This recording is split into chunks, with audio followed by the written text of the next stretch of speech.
وفي إطار موجة البرد القارصة اللي كيعرفها البلاد هاد الأيام هادو، فهادو من بين القويلبات اللي ضروري أي سيدة يكون عندها هاد القويلبات عندها وليدات صغار.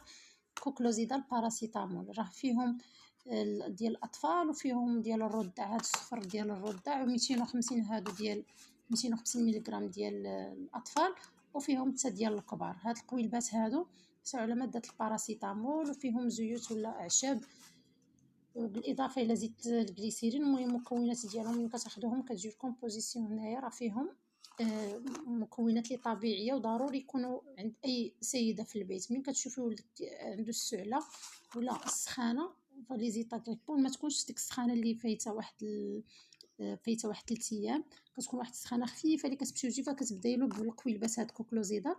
ما كتجيش وكتبداي له مباشره بلونتيبيوتيك، فهذا ما كينصحوش به الاطباء ديال الاطفال نهائيا. كتبداي له بهاد